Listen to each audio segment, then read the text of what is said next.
Hey guys, hope you're all doing well out there. I'm Gary Lloyd, director and choreographer of Thriller Live, and Red has put together some great questions for me, so let's get to it. Question number 1. What or who was your greatest inspiration growing up? Well, this is an obvious one, and it's got to be Michael Jackson. I've just published my book, which is called My Life with Michael, 10 Years of Thriller Live. And I speak very much about the influence and inspiration that Michael had on my life as a young dancer, growing up at the time when all of his big hits were being released. It was a mind-blowing and life-changing experience, and Michael will always be the biggest inspiration to my life and to my career. Question number 2. Could you tell me more about your experience directing and choreographing Thriller Live? Well, the whole thing has been a roller coaster of a journey, which I talk about a lot in my book. But for me personally, directing and choreographing this show it's been a dream, it's been a joy. And a lot of people ask me, was it difficult? Was the pressure too much? Representing Michael Jackson, it's the biggest thing ever, which of course it is. And we take the responsibility of that very, very seriously. But for someone that grew up listening to Michael's music and imitating Michael and learning how to dance and taking all of his inspiration, this whole journey for me has just been a gift. I've always been ever grateful for the whole thing. So, even when things are tough, that you're kind of sitting on a dream working on Thriller, and none of us have ever taken it for granted. So never once has it felt like immense pressure, because I always felt that I had Michael under my wings, just knowing so much about his work and being such a fan as a child. So I guess the challenge has been working on a long-running show, because not many people can say that they've worked on a show that's lasted for 10 plus years. And with that, there's a lot of day-to-day, there's a lot of housekeeping, there's a lot of casting and rehearsal and injury. And that, for all of the people that work on the ground on the show, and for us creatives, it is a full-time job. For me, though, I think the thing I've enjoyed the most is, as well as recreating Michael's original work, is having, the golden opportunity to create my own choreography based on Michael's work. And there are lots of numbers in the show that I've had to put together that are inspired by Michael's videos, particularly the early material, where there wasn't an iconic video or dance routine to go with it. So I think that has been not the challenge, but the absolute blessing for me. Question 3. Out of all the musicals you've worked on, which has been the most challenging and which was your favourite? Well, Thriller's going to be top of that list for obvious reasons. Working on the show for over 12 years now, travelling the world and being in the West End for 11 of those years, seen by over 5 million people in over 30 countries. There's a lot of work gone into that, and a lot of stories that go with that amount of time. So Thriller is my baby for sure. But I have done other things, and I'm very passionate about some of the other things that I've worked on, a lot of the other things I've worked on. One of my favourite things ever was when I directed and choreographed Carrie the musical. Now, Carrie is the Stephen King horror novel, which was made famous in 1977 with the movie that came out, and there was a remake not long ago, and it was turned into a musical. It was a renowned Broadway flop, and we bravely put it on at the Southwark Playhouse, and turned it into a hit. And it's one of my biggest regrets that show didn't do anything more than the 4 weeks that we sold out at Southwark. People still talk about it now. I'm seeing a lot of stuff online about it, particularly while we're on lockdown and people are writing about theatre. And it's something I'm incredibly proud of and feel very, very close to. So that would have to be my other favourite. But there are lots of things. I did a lot of work in music, particularly around the millennium, and for sort of 7 to 10 years after that, working with big names such as Robbie Williams, Kelly Clarkson, Jennifer Hudson. and did a lot around the birth of American Idol and X Factor. So I was one of the original creatives on those shows. And that was, it's mad to see those shows still surviving and still on the TV now, because we were trying them out back in sort of 2001, 2002.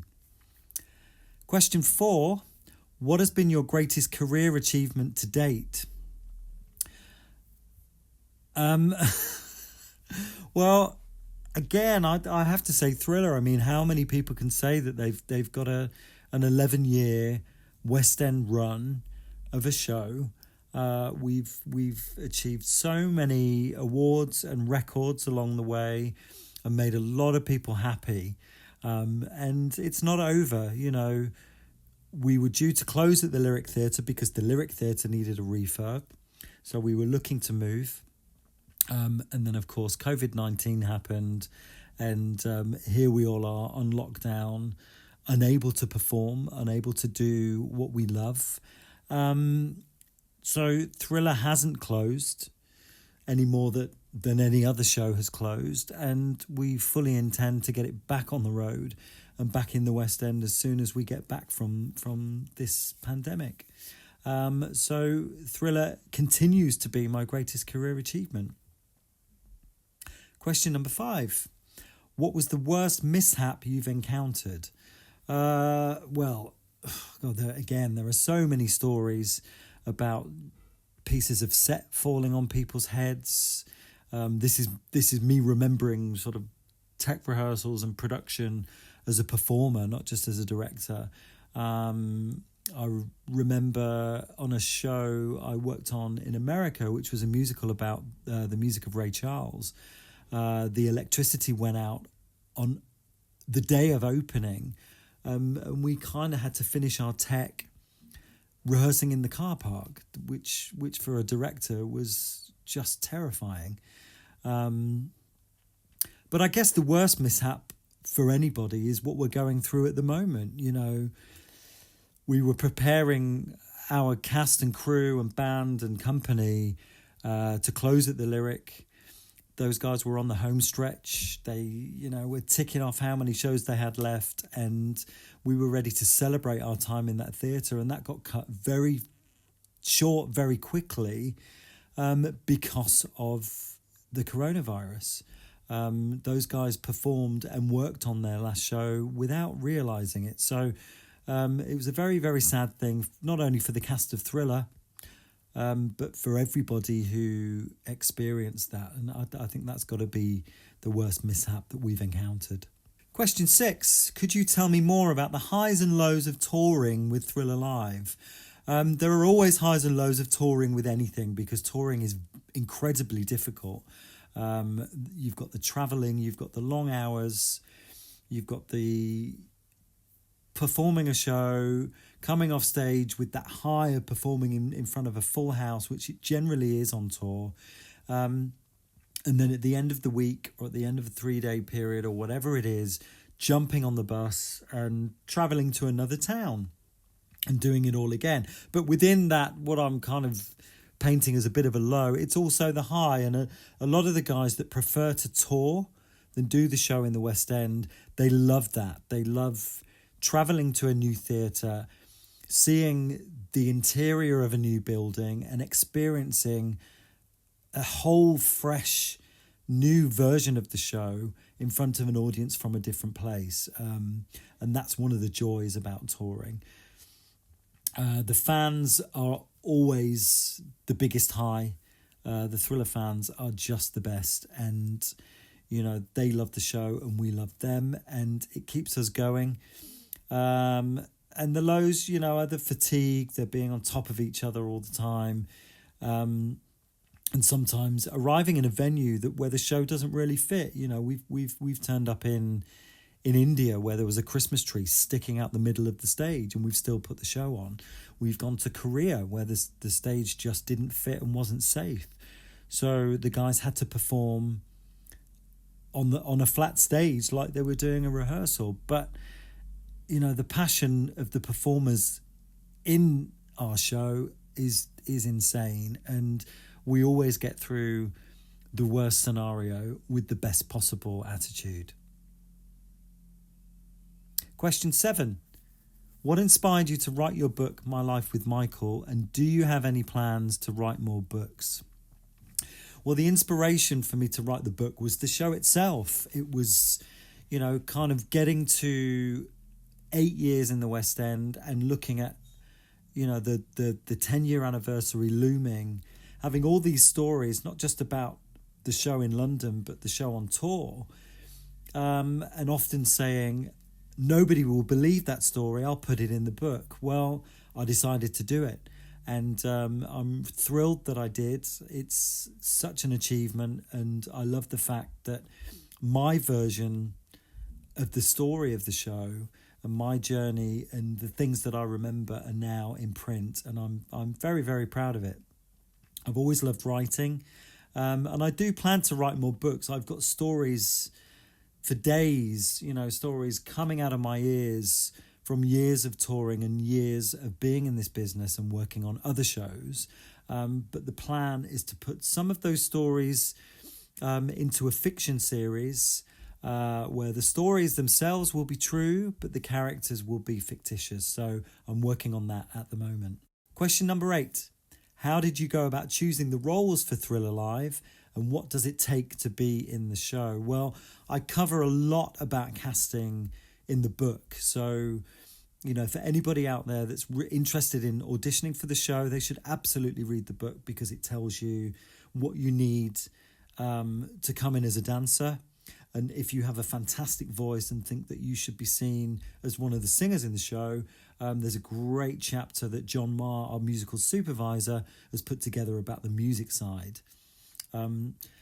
Choosing the roles, if you're asking me why did we have a female and 3 male singers and a child playing Michael and an adult playing Michael, that came from the mind of Adrian. That was Adrian's vision. The reason behind that is because there are so many elements to Michael's voice, to Michael as an artist, to Michael in the studio, to Michael as a being, and for all of his visual stuff. It would be impossible to achieve the level of our show with one person playing Michael. So, we've got the young boy playing him at age 11 at the beginning of his career. We've got an amazing dancer that plays him in the most iconic moments. And then the other guys are there to achieve, the astonishing vocals that Michael delivers on the record, so that we can perform this thing live every night. Question number 9. What projects are you working on at the moment, and do you have any career ambitions you still want to achieve? Well, we are casting for Heathers the Musical. Even on lockdown, we are looking at lots of videos, and we are casting people for a very optimistic tour, which is going to happen as soon as we are able to safely get people back into the theatre. I'm also working with the legends Holland Dozier Holland, who are the one of the biggest writing teams from the Motown stable, who worked with the Jackson 5 and primarily with Diana Ross and the Supremes and the Four Tops, but with all of the Motown artists. And I've been co-writing and working on directing their life story. So it's kind of Motown the musical, but told from their point of view, from a backstage studio point of view. Career ambitions, I'm still pinching myself every time I direct something. I'm very grateful for everything that comes my way. And I guess the ambitions now are more in the writing. I really enjoyed putting the book together, and that's a new skill that I'm now getting my teeth into. Question 10. Do you have any tips or advice for someone who wants to be a professional dancer and work in musical theatre? My advice for anybody who wants to make a career in musical theatre is to really know yourself, know exactly who you are, know what you're selling, know what you're good at, and make sure that you're better than everybody else around you. Work, basically. Just keep honing your craft, keep working on that voice, working on the movement, the dance, your physique, your fitness, everything, because it is so competitive out there. And my guess is when we come out of this crazy time that we're in now, it's going to be even more competitive, and who knows what lies ahead for all of us in the near future. I've no doubt that theatre will bounce back even bigger, better and stronger than before, but it's going to be a bumpy ride. So you've got to stand out from the crowd in the way you look, the way you talk, the way you carry yourself, the way you speak to people, the way you hold yourself in an audition. Getting an audition these days is gold. So, there's a journey before that where you have to impress an agent. So training is the key thing. A lot of the kids that are training these days, the talent is just astonishing. But we're getting a lot of inspiration from the very competitive talent over in America and Canada and Australia. So it's important that you can nail everything that you're trying to achieve. Things are very different now with social media and just the resurgence of dance in such a massive way. There are hundreds and thousands of graduates coming out of colleges, and so the competition is ridiculously tough. So you just have to be the best. There's no question about it. It's also important to remember that being the best doesn't just mean trampling all over everybody. You want a career in this industry that's going to last a long time. I've been doing this my whole life, and I couldn't imagine doing anything else. So I still get excited by everything that I do, and I still feel it's very important to treat everybody that I work with respect. That goes from all of the creative people that I collaborate with to all of the people that I'm hiring. And I think that's a key thing. Talent is important, but knowing how to carry yourself and knowing how to respect others is vital. To ensure that you have longevity in this industry. Thank you, Red, for having me on this interview. It's great what you're doing on your YouTube channel. Thank you guys for listening. I hope you enjoyed it. If there's anything that you think I've missed, or you guys listening want to learn anything more about me or the show, Thriller Live, my book, My Life with Michael, is out now. Stay safe, and hopefully I'll get to see you all soon. Take good care.